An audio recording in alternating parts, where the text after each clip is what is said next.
Contract वाली बहू। नरेश की माँ अपने बेटे से मिलने दिल्ली आ रही है।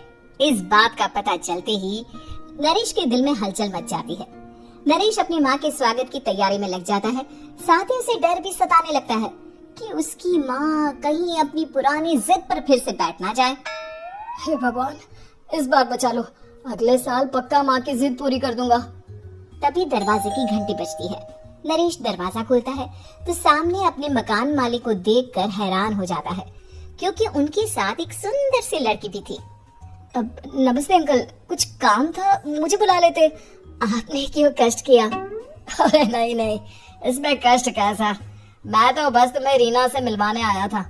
आज से रीना तुम्हारे साथ इसी फ्लैट में रहेगी।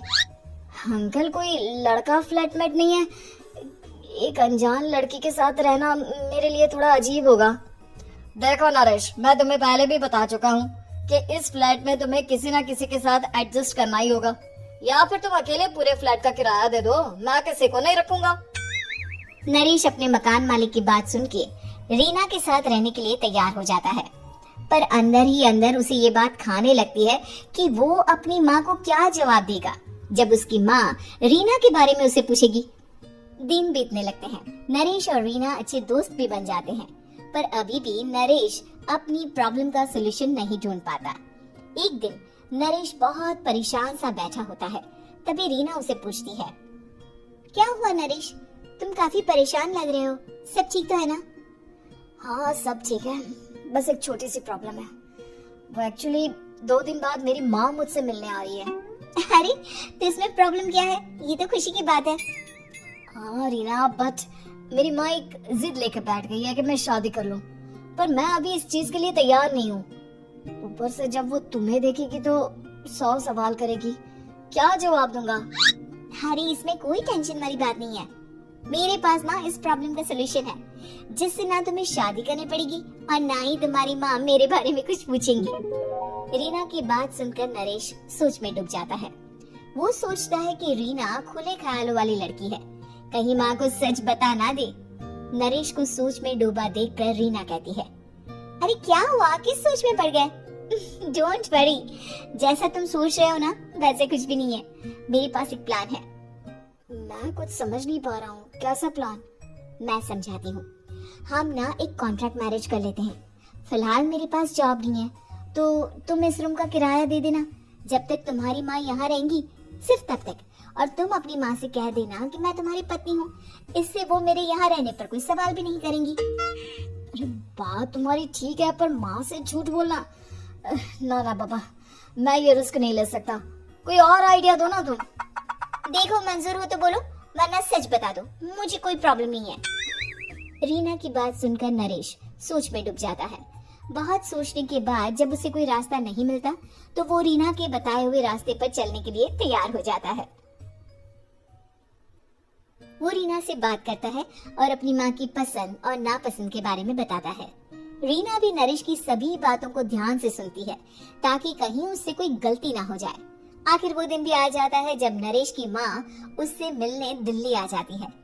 नरेश अपनी माँ को फ्लैट पर लेकर जाता है। जैसे ही नरेश की माँ फ्लैट के अंदर जाती है, रीना उसके पैर छू लेती है। ये देखकर नरेश की माँ थोड़ी घबरा जाती है और नरेश से पूछती है, अरे बेटा नरेश, ये कौन है?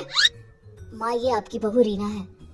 माफी चाहता हूँ, सब कुछ इतनी जल्दी में हुआ कि आपको बता ही नहीं पाया, इसलिए सोचा कि क्यों ना आपको सरप्राइज दिया जाए। अरे बेटा, मैं तो बस तेरा घर बसा हुआ देखना चाहती थी।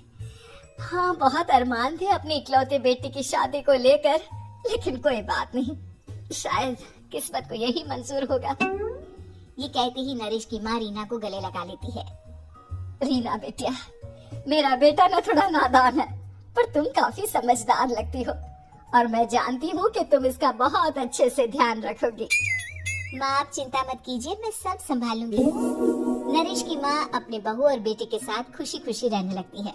दिन बीतने लगते हैं। नरेश की माँ और रीना का रिश्ता बहुत मजबूत होता चला जाता है। वो दोनों सारा दिन एक साथ रहती और खूब बातें करती। इधर साथ रहते रहते नरेश और रीना भी एक दूसरे से प्यार करने लगते हैं। दोनों को इस बात का एहसास हो जाता है, फिर भी वो इस बात को छुपा कर ही रखते हैं। एक दिन नरेश की माँ और रीना शादी के बारे में बात करने लगते हैं। रीना बिटिया, ये तो नरेश ने मुझे बिना बताए शादी कर ली, वरना मैं तो अपनी इकलौती बेटी की शादी इतनी धूमधाम से करती कि सारी दुनिया देखती रह जाती। अच्छा माँ, आप ऐसा भी क्या करती नरेश और मेरी शादी में जो दुनिया देखती रह जाती? अरे बिटिया, एक माँ के अरमान तुम अभी नहीं समझोगी। मैं तो अपनी बहू को एक रानी की तरह लेकर आती और शादी भी बिल्कुल शाही अंदाज में करती, पर मेरे तो सारे अरमान ऐसे ही रह गए। खैर, मुझे तो अपने बेटे और बहू की खुशी चाहिए बस। ये कहते हुए नरेश की माँ की आंखों में आंसू आ जाते हैं। रीना भी ये सुनकर ख्यालों में खो जाती है, क्योंकि वो भी मन ही मन खुद को नरेश की पत्नी और उसकी माँ की बहू मानने लगी थी। शाम को जब नरेश ऑफिस से घर आता है तो रीना खुद को रोक नहीं पाती और नरेश के सामने उसकी माँ को अपने और नरेश के रिश्ते का सारा सच बता देती है। रीना की बात सुनकर नरेश की माँ दोनों से बहुत नाराज हो जाती है और घर वापस जाने की बात करने लगती है। तुम दोनों ने मुझसे सच छुपाकर बहुत ठेस पहुंचाई है मुझे। अब तुम लोगों के साथ नहीं रहना चाहती मैं, कल ही वापस चली जाऊंगी अपने घर। माँ, मुझे माफ कर दो, ये सब मैंने रीना के कहने पर ही किया है, वरना मैं भी आपको कभी ठेस पहुंचाने के बारे में सोच भी नहीं सकता। हाँ माँ, हमने ये सिर्फ आपका दिल रखने के लिए किया, प्लीज हम दोनों को माफ कर दीजिए। तुम दोनों ने मेरे अरमानों के साथ खिलवाड़ किया है, और वैसे भी मुझे अपने बेटे के लिए एक अच्छी लड़की ढूंढनी है, इसलिए मेरा यहाँ से जाना ही बेहतर होगा। माँ की ये बात सुनकर रीना खुद को रोक नहीं पाती। माँ, क्या मैं आपके घर की बहू बनने लायक नहीं हूँ? रीना की बात सुनकर नरेश हैरान रह जाता है। नरेश की माँ भी कुछ समझ नहीं पाती। मैं कुछ समझी नहीं, आखिर तुम कहना क्या चाहती हो? माँ, मैं वो नरेश से बहुत प्यार करती हूँ और साथ ही साथ मैं आपको भी अपनी माँ मान बैठी हूँ। आज जब आपकी बातें सुनी तो खुद को रोक नहीं पाई, इसलिए सारा सच आपको बता दिया। रीना की बात सुनकर नरेश की माँ की आंखों में आंसू आ जाते हैं और वो अपने बेटे नरेश और रीना को गले लगा लेती है। मेरे घर की बहू तो सिर्फ रीना बिटिया ही बनेगी। मैं आज ही तुम दोनों की शादी की तारीख निकलवा दूंगी, बस एक बार तुम्हारे घर वाले मान जाए। उसी दिन रीना के माता पिता भी उनके फ्लैट पर आ जाते हैं। दोनों परिवार आपस में बैठकर बातें करते हैं और शादी के लिए राजी हो जाते हैं। रीना भी कॉन्ट्रैक्ट फाड़ देती है और कहती है, सही मायने में मैं अब बहू बनूंगी, अब तक तो सिर्फ कॉन्ट्रैक्ट वाली बहू थी। उम्मीद है कि आपको हमारी ये कहानी पसंद आई होगी। कृपया हमारे चैनल को सब्सक्राइब करें और सभी अपडेट्स के लिए बेल आइकन जरूर क्लिक करें। और हाँ, वीडियो लाइक और शेयर करना मत भूलिएगा। Bye bye.